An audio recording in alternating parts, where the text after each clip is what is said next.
자, 이어서 164번 변압기 파트죠. 자, 164번부터 가봅니다. 히스테리시스 소는 최대 자속 밀도 및 주파수에 각각 몇 승에 비례하는가. 히스테리시스 손실에 대해서 이 공식 아셔야죠. NF, BM, N은 상수고요. 주파수, BM은 최대 자속 밀도죠. 그거의 1.6승입니다. 그러니까 최대 자속 밀도의 1.6승이고요. 또 주파수에는 여기가 1승이라고 할 수 있죠. 그래서 답은 1번이 되겠네요. 자, 히스테리시스 손실 NF B의 1.6제곱이라는 거. 165번 변압기에 사용하는 철심으로 성층하여 사용하는 이유. 성층은 잘게 우리가 이렇게 얇게 잘라서 쓴다는 얘기죠. 자, 이건 뭐가 생각나야 됩니까? 규희, 성화, 규희, 성화가 생각이 나야죠. 규소는 히스테리시스 손실, 성층은 와류손을 줄이는데 와류손을 맴돌이 전류라고도 합니다. 맴돌이 전류, 와류. 1번이 답이죠. 와류손을 줄이기 위해서, 맴돌이 전류손을 줄이기 위해서. 166번 변압기 병렬 운전 조건이 아닌 것은 주파수, 위상, 극성 같아야 되겠죠. 여기에서는 중량이 일치할 것까지는 없죠. 그렇죠? 이것은 그래서 위상, 극성, 주파수 같아야죠. 4번이 답입니다. 167번 낮은 전압을 높은 전압으로 승합할 때 일반적으로 사용하는 변압기의 3상 결선 방식. 이거 저랑 같이 이렇게 여기로 했었죠. 델타 Y가 승합인지 또는 뭐 Y 델타가 승합인지 강합인지 이런 것을 생각할 때 자, 뭘 생각해야 되느냐.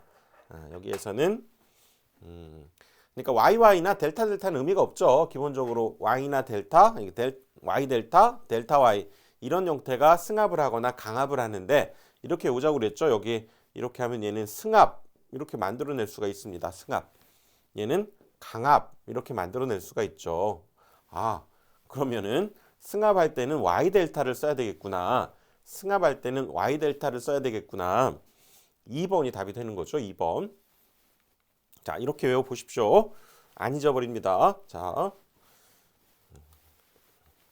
168번 주상변압기 고압 측에 여러 개의 탭을 설치하는 이유는 그랬죠? 여러 개의 탭을 설치하는 건 뭐냐면 우리가 변압기가 이렇게 있으면 주상변압기에 이렇게 탭이라고 하는 것은 이렇게 일종의 스위치죠. 이렇게 돼 있어서 스위치를 이쪽에 연결하냐 하는 이 부분을 탭이라고 합니다. 그래서 이렇게 탭을 여러 개 설치해 놓은 건 권수비를 바꾸는 거예요. 권수비를 바꿔서 적절한 변압비를 얻기 위해서 이렇게 여러 개의 탭을 설치한다는 얘기죠. 그래서 여기에서는 선로의 전압을 조정하는 거죠. 이 변압비를 바꾼다라고 하는 것은 즉 권수비를 바꾼다는 얘기죠. 답은 전압을 조정하는 겁니다. 2번이 답이 되는 거죠. 169번 3상 전원에서 2상 전력 얻기 위한 변압기의 결선 방법 그랬죠. 3상에서 2상으로 이거 여러분 어떻게 외우자고 했냐면 어떤 식당에 갔더니 상을 이렇게 3상을 차려줘서 맛있게 먹었는데 다음에 갔더니 2상으로 줄였습니다. 그래서 음식 맛이 매우스 썼습니다. 매우스 3상을 2상으로 바꿨더니 매우스 그래서 메이어, 우드브리지, 스코트 결선 이렇게 외우셔야 됩니다. 여기에서는 스코트 결선이 되겠죠. 이렇게 3상을 2상으로 바꿀 때 상을 줄였네요. 매우스, 메이어 결선, 우드브리지 결선, 스코트 결선, 매우스 기억하시고요. 답은 4번이 되겠죠. 알아두실 것은 이 스코트 결선을 T결선이라고도 합니다. T결선 기억을 해두시고요.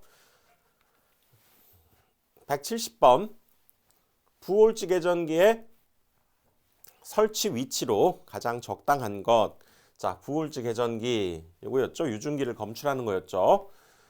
변압기가 뭔가 문제가 발생했을 때 열이 나겠죠. 그래서 절연유가 데펴지면서 유증기가 나오는데 그걸 검출하는 계전기죠. 부울즈 계전기. 그래서 이 변압기 주 탱크하고 콘서베이터 사이에다가 두게 됩니다. 답은 2번이 됐죠. 변압기 주 탱크와 콘서베이터 사이 2번이 답이 됩니다.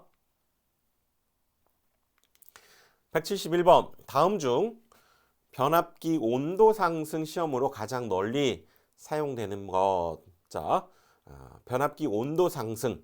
이것은 여러분들 단락시험법입니다. 우리가 저압측 권선 하나를 단락시켜서 전류를 공급해서 이온 상승이라든가 온도 상승을 구하는 거. 자, 기억을 해두십시오. 실제 부하를 쓰는 거는 이건 너무 실험적으로 낭비가 많겠죠. 그래서 2차 측을, 즉 저압측을 보통 단락을 해서 이렇게 온도 상승이라든가 이온 상승을 테스트합니다. 4번이 답입니다. 기억을 해두시고요. 172번 일정 전압 및 일정 파형에서 주파수가 상승하면 변압기의 철선은 어떻게 변하는가? 자, 철선에는 뭐가 있습니까? 히스테리시스 손과 와류손이 있죠. 와류손. 그래서 이거는 지금 중요한 것은 일정 전압, 일정 파형, 전압이 일정하다 이렇게 주어지면 어떻게 하기로 했었냐면, 자, 이거 이론 시간에 살펴봤죠. 우리 전압 속에는 여기 FB가 이렇게 들어있기 때문에 이 히스테리시스 손과 와류손에 보면 여기는 지금 이렇게 FB 들어있고 여기도 FB 이렇게 들어있어서 보시면 히스테리시스 손을 FB로 이렇게 묶어내서 정리해 보면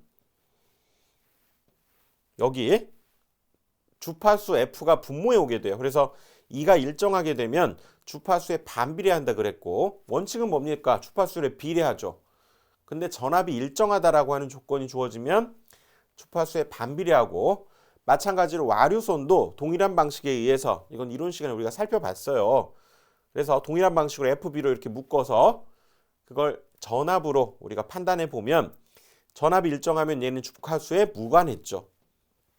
그래서 다시 문제로 가보면 철손에는 히스테리시스 손과 와류손이 있는데 일정 전압이라고 하면 히스테리시스 손실은 주파수에 반비례했고 와류손은 일정했기 때문에 이 둘을 합한 것은 전체적으로 반비례한다 이렇게 생각하면 되겠죠. 즉 주파수가 상승하면 반비례, 철손은 조금 감소한다 이렇게 여러분들 생각을 하셔야 됩니다. 조금 어려운 문제인데요. 자, 문제를 자체를 그냥 암기하셔도 괜찮습니다. 전압이 일정하면 철소는 주파수가 상승하면 감소한다. 이렇게 기억을 해 두십시오. 173번 변압기의 원리는 어떤 작용을 이용한 것인가? 변압기의 원리, 패러데이 렌츠, 전자유도죠. 전자유도. 자속이 우리가 변화하면서 그거를 방해하는 방향으로 기전력이 만들어지고 또 그거에 의해서 우리가 전압을 권수비에 따라서 바꿀 수 있었죠. 그래서 변압기의 원리는 전자유도 작용입니다. 패러데이 렌츠 생각하시면 돼요. 174번 1차 전압이 13200, 2차 전압이 200V인 단상 변압기 1차에 6000V 전압을 가했을 때 2차 전압 그랬네요. 그러니까 이거는 이 조건은 지금 1차, 2차 전압 주어진 거는 지금 권수비를 사실상 알려준 거죠. 우리 변압기의 권수비 해서 얘는 N2분의 N1, V2분의 V1, I는 뭡니까? I1분의 I2 이랬었죠. 그리고 저항은 루트 붙죠. 그래서 순서가 바뀌는 건 이 전류만 바뀌었습니다. 기억을 하셔야 되고요. 그럴 때 지금 이 식에서부터 1차 전압 요거 13200, 220 써봅시다. 13200에 220 이렇게 주어졌고요. 그랬던 이 변압기에다가 이번에는 1차 전압에 6000을 줬을 때 2차 전압이 어떠냐. 그러니까 이 비율을 그대로 써라 그 얘기죠. 1차 전압에 6,000을 줬을 때 2차 전압, 여기 이걸 V2라고 합시다. 2차 전압이 어떻게 되느냐. 즉, 이 식을 이용해 주면 된다는 얘기죠. 자, 이 식을 이용해 주면 됩니다. 자, 이거 뭐 푸는 방법은, 그렇죠? 요거 이쪽으로 가고, 원래는 여러분 이 대각선의 곱이 서로 같다 이렇게 생각하시면 됩니다. 그래서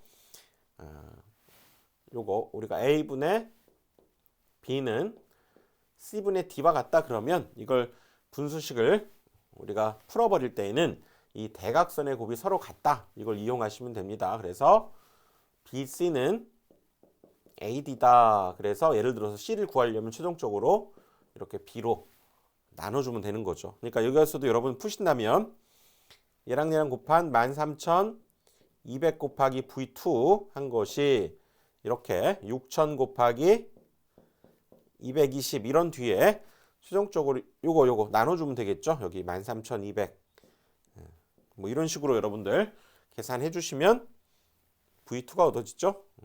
이거 계산해 보면 100V가 나오네요. 이거 100V 1번이 답입니다. 175번 복잡한 전기 회로를 등가 임피던스를 사용해서 간단히 변화시킨 것 문제에서 알려줬네요. 여기 보시면 등가 임피던스를 이용해서 간단히 한 것 등가 회로죠. 등가 회로 문제 속에 답이 있네요. 자, 3번입니다. 176번 비정연파를 발생시키는 요인이 아닌 것. 정연파 말고 비정연파들은 뭐 이런 파들이 있을 수 있죠. 정연파가 아닌 모든 파들, 뭐 구형파, 삼각파 이런 것들이죠. 즉 정연파가 만들어져야 되는데 우리가 변압기에서 비정연파가 만들어지거나 할 때에는 이때에는 그렇죠. 고조파가 우리가 끼게 되는 거죠. 고조파 기본적으로 고조파가 만들어지는데 그것의 요인이 아닌 것. 오음의 법칙이죠. 오음의 법칙. 이거는 전압전류, 저항 사이의 관계지. 이게 비정연파하고는 관련 없죠. 철심이 자기가 포화한다거나 히스테리시스 현상이나 전기자 반작용 이런 것들이 비정연파를 만들어내는 요인입니다. 4번 답이 되는 거죠. 177번 전기적으로 절연된 1, 2차 측 변압기를 그림과 같이 등가 회로를 그릴 수 있다. 다음 중 맞는 것은 여기 보시면 지금 여기 등가 회로에서 여기가 2차 측이고요. 이쪽이 1차 측이죠. 이거 어렵게 생각하지 마시고요. 잘 보시면 지금 여기 2차 측은 뭐 R2, X2, V2 이렇게 표현되어 있는데 1차 측을 봤더니 V1을 A로 나눴고요. 또 전류를 A를 곱했고요. 저항을 또 A제곱으로 나누었고 뭐 이런 식으로 1차 측을 뭔가 변화를 시켰죠. 1차 측을 뭔가 변화를 주었습니다. A를 곱하거나 나누어서. 그 얘기는 1차 측을 뭔가 바꾸려고 했다는 얘기죠. 당연히 1차 측을 2차로 환산했다. 이렇게 생각해 주시면 됩니다. 1차를 지금 뭔가 변화를 줬습니다. 그러니까 1차 측을 2차 측으로 환산한 거죠. 답은 4번입니다. 178번 50Hz 변압기에 60Hz에 같은 전압을 가했을 때 자속 밀도는 50Hz의 몇 배가 되는가? 자, 지금 50Hz 변압기에다가 60Hz의 지금 주파수를 가했다는 얘기죠. 같은 전압을. 그럴 때 자속 밀도와의 관계를 물었는데 이게 조금 어려운 문제죠. 지금 이런 관계가 있습니다. 여기 보시면 지금 유기기전력에서 우리 4.44 FM-파이에서 파이는 자속이고요. 얘는 자속 밀도에다가 면적을 곱한 것과 같으니까 즉 주파수하고 자속 밀도는 자 우리가 V는 IR 이걸 한번 생각해 보면 이렇게 같은 쪽에 있는 것은 반비례하고 이렇게 등호 양쪽에 있는 것은 비례합니다. V는 I에 비례하고 V는 R에 비례하고 하지만 이 둘은 반비례하죠. 반비례. 그러듯이 여기도 주파수와 자속 밀도가 반비례합니다. 같은 쪽에 있어요. 여기 시계, 등식에 같은 쪽에 있다는 얘기는 반비례합니다. 그래서 자속 밀도가 반비례한다. 즉 50에서 얘가 60이 되었는데 자속 밀도는 어떻게 되었냐? 그러면 자속 밀도는 반비례하니까 이렇게 바꿔줘야 됩니다. 바꿔줘야 돼요. 이거는 주파수의 지금 비율이라면 자속 밀도는 이거의 반비례, 반대로 바꿔서 계산한 6분의 5 이렇게 여러분들 기억하시면 더 좋습니다. 그래서 여기에서는 2번이 돼요. 2번. 자, 주파수와 자속 밀도가 반비례한다 그러면 주파수가 50에서 60이 되었다. 자속 밀도는 그럼 60분의 50이 된다. 이렇게 여러분들 계산해 주시면 됩니다. 이거 더 깊게 들어가면 복잡하니까 반비례하면 저런 관계가 있구나. 그래서 6분의 5가 답이 되죠. 179번 변압기의 철심에는 철손을 적게 하기 위해서 철의 몇 %인 강판을 사용해야 되는가 그랬죠. 여기는 철이 몇 % 들어있느냐. 규소가 우리가 보통 4% 들어있다 이렇게 생각하자고 그랬죠. 그러면 100에서 4를 빼면 대략 얼마입니까? 96이 되니까 여기에서는 4번을 선택해 주시면 됩니다. 규소의 함유율이 보통 한 4% 이렇게 기억을 하십시오. 그러니까 철은 대략 96 정도 된다. 4번이죠. 180번 변압기 U가 구비해야 할 조건 중 맞는 것은 변압기 U, 변압기 속에 넣는 절연유를 얘기하는 거죠. 자, 맞는 것, 절연 내력이 작고 여기서 틀렸네요. 절연 내력, 견디는 힘이죠. 절연에 견디는 힘이 커야죠. 즉 틀렸고요. 비열이 작아서 아니죠. 비열이 커야 됩니다. 그래야 냉각 효과가 큽니다. 비열이 커야 돼요. 2번 틀렸고요. 인화점이 높고 응고점은 낮을 것. 이거 맞네요. 인화점이 높다는 것은 불이 높은 온도에서 붙는다는 얘기이기 때문에 잘 안 붙는다 그런 얘기고요. 응고점이 낮다는 것도 어는 점이 낮기 때문에 잘 안 온다 그런 뜻입니다. 그러니까 3번이 맞는 거죠. 3번입니다. 화학작용을 일으킬 것? 이것은 당연히 아니죠. 3번이 답이죠. 181번 변압기, 동기기 등의 층간 단락 등의 내부 고장 보호에 사용되는 개전기. 자, 변압기 내부 고장 기억하십시오. 변압기 내부 고장 차동 개전기입니다. 차동 개전기. 그래서 전류의 차를 이용해서 뭔가 고장이 생겼는지를 판단하는 개전기죠. 변압기 역시 차동 개전기입니다. 용접뿐만 아니라 우리 차동이 형이 변압기를 잘 다룹니다. 차동 개전기 기억을 하시고요. 182번 변압기의 효율이 가장 좋을 때의 조건. 이거 변압기의 효율은 여러분들 손실이 철선과 동선이 같을 때입니다. 철선과 동선이 같을 때 이거 꼭 기억을 해 두십시오. 철선과 동선이 같을 때 1번이죠. 1번. 변압기에서 2차 측이란 해서 이거 여러분들 바로 고압측 이렇게 체크하면 안 됩니다. 왜냐하면 변압기는 2차 측을 더 낮출 수도 있잖아요. 전압을. 그렇죠? 그래서 변압기 2차 측을 고압이라거나 저압이라거나 딱 단정할 수는 없고요. 보통은 부하측 이렇게 얘기를 해야 되겠죠. 여기에서는 이 중에서 가장 옳은 것은 부하측 1번이 답이죠. 184번 변압기의 절연 내력 시험법이 아닌 것. 자, 변압기의 절연 내력 시험, 절연에 잘 견디는지를 시험하는 방법이라는 얘기죠. 가압 시험, 유도 시험, 충격 시험 이런 것들이 있고요. 단락 시험이 아닙니다. 단락 시험.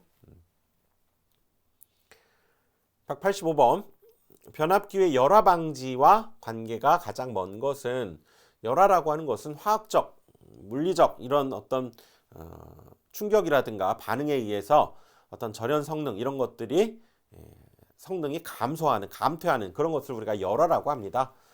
그래서 그 열화의 방지와 관계가 먼 것 그랬는데요.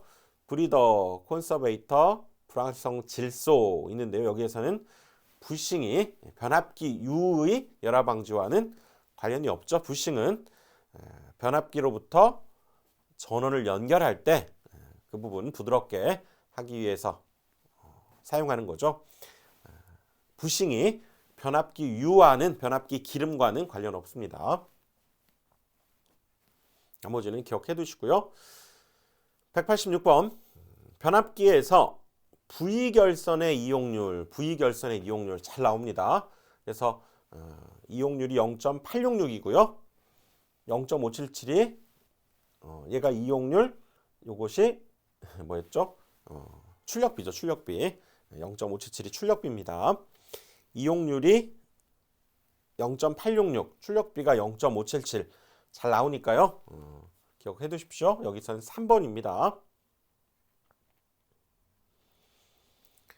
187번 히스테리시스 곡선의 가로축, 세로축은 각각 무엇을 나타내는가? 이게 BH 곡선이라고 한다고 그랬죠. BH. 그래서 위에서부터 여기 BH 이렇게 됩니다. 그래서 가로축, 횡축이죠.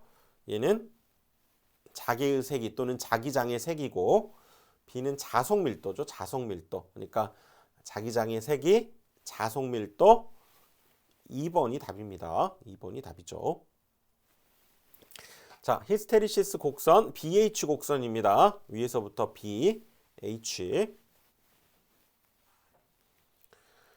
188번 변압기 등가회로 작성에 필요하지 않은 시험. 자, 변압기 등가회로 만들려면 우리가 저항 측정 시험, 단락 시험, 무브화 시험 이런 것들을 통해서 뭐 임피던스, 그 다음에 이 변압기에서 필요한 어드미턴스 이런 것들을 단락 시험, 무브화 시험, 저항 측정 시험을 통해서 하게 되고요. 반환 부하 시험 이것은 등가회로하고는 관련이 없죠. 3번이 여기에서는 답입니다. 기억해 두십시오. 저항 측정, 단락 시험, 무브화 시험. 189번 같은 회로의 두 점에서 전류가 같을 때는 동작하지 않지만 고장 시에 전류에 차이가 생기면 전류의 차 딱 나오죠. 차동 계전기입니다. 차동 계전기. 차이에서 동작하는 계전기. 이거는 뭐 문제 속에 답이 있죠. 차동 계전기입니다. 190번 권수비가 30의 변압기에 1차에 6600을 가할 때 2차 전압은 몇 볼트인가? 자, 뭐 이거 권수비 A 30이고요. 자, 1차 측 전압 분자에 와야 됩니다. 6600이고 2차 측 전압이 분모에 와야 됩니다. V2분의 V1. 그래서 얘를 지금 구하라 그 얘기죠. 그래서 이 둘이 자리 바꿔주면 되니까 V2는 30분의 6600 이렇게 됐죠. 그래서 없앨 거 없애고 220V가 되네요. 답은 1번이죠. 자, 요게 얘네 둘이 자리 바꿔주면 되는 거 아시죠? 자리 바꿔서 계산한 거죠. 191번 변압기의 철심에서 실제 철의 단면적과 철심의 유효 면적과의 비. 이것도 문제를 통해서 기억하십시오. 철의 실제 단면적, 철심의 유효 면적의 비, 점적률이라고 합니다. 점적률. 기억해 두십시오. 문제를 통해서 점적률. 192번 다음 변압기의 극성에 관한 설명에서 틀린 것은 자, 우리나라는 감극성, 감을 좋아하는 민족이라고 그랬죠? 감극성 맞습니다. 1, 2차 권선에 유기되는 전압의 극성이 서로 반대이면 감극성이다. 3, 4결성은 시 극성을 고려하자. 병렬 운전 시 극성을 고려하자 했는데요. 딱 보니까 이것은 2번이 좀 헷갈리더라도 이것이 맞기 때문에 2번이 이건 답이 되는 거죠. 2번이 답이 됩니다. 그래서 다시 한번 보시면 감극성은 이렇게 플러스 마이너스일 때 이쪽 플러스 마이너스 걸리고요. 가극성일 때가 플러스 마이너스일 때 이쪽이 마이너스 플러스, 그러니까 어떤 순간을 본 거예요. 우리가 교류를 줄 때 어떤 순간을 봤을 때 이렇게 걸리는 거죠. 그래서 단독 사용 시는 거의 문제 없지만 삼상결선 병렬 운전 시에 극성을 명확히 해야 되고 감극성이 우리나라 감을 좋아하는 민족입니다. 이거 기록을 해 두십시오. 그래서 1, 2차 권선 유기전압 극성이 서로 반대면 오히려 가극성이었죠. 가극성. 여기 보시면 플러스 마이너스 마이너스 플러스 가극성이었죠. 그러니까 여기에서는 명확히 1, 3, 4 맞으니까 좀 헷갈리더라도 2번을 찾아낼 수 있어야 됩니다. 193번 전력용 변압기 내부 고장 보용 개전 방식은 자 내부 고장 변압기 내부 고장 뭐가 생각나야 됩니까? 차동이형 차동이형은 역시 변압기도 잘 고칩니다. 차동이형 2번 차동이형 차동 개전기 194번 변압기의 임피던스 전압이란 그랬네요. 자, 요거 한번 우리 살펴볼까요? 임피던스 전압은 자, 2차 측을 이렇게 단락을 시킵니다. 단락을 시키고 여기에 전격 전류를 우리가 안다고 가정할 때 이 전격 전류가 될 때까지 여기 전압을 올려가 보는 거예요. 자, 전압을 올려가 보는 겁니다. 자, 여기에서는 지금 표현해 뒀나요? 자, 여기를 단락한 뒤에 이쪽을 0V부터 천천히 올렸을 때 그럼 전류도 계속 상승하겠죠? 그럴 때 전격 전류가 딱 나온 순간의 전압을 보면 그때의 전압이 임피던스 전압이고 이것은 변압기 내 권선에서의 임피던스로 인한 전압 강화를 알 수 있다는 얘기죠. 즉 변압기 내에서의 일종의 전압 손실 이런 것들을 우리가 알 수 있는 거다. 이걸 우리가 임피던스 전압이다. 이렇게 얘기합니다. 그리고 그때 인간 상황에서의 저항에서의 우리가 전력 이걸 우리가 손실이 되겠죠. 임피던스 와트라고 합니다. 임피던스 전압을 인간 상태에서 저항에서 발생하는 손실을 우리가 임피던스 와트 그래서 전부하 시 발생하는 동손을 이렇게 구할 수 있다는 거죠. 그래서 여기에서는 임피던스 전압이다 그러면 자 1번입니다. 전격 전류가 흐를 때 변압기 내의 전압 강화라고 그랬죠. 전격 전류가 흐를 때 변압기 내에서의 전압이 얼마나 떨어지는지를 판단할 수 있는 것 1번입니다.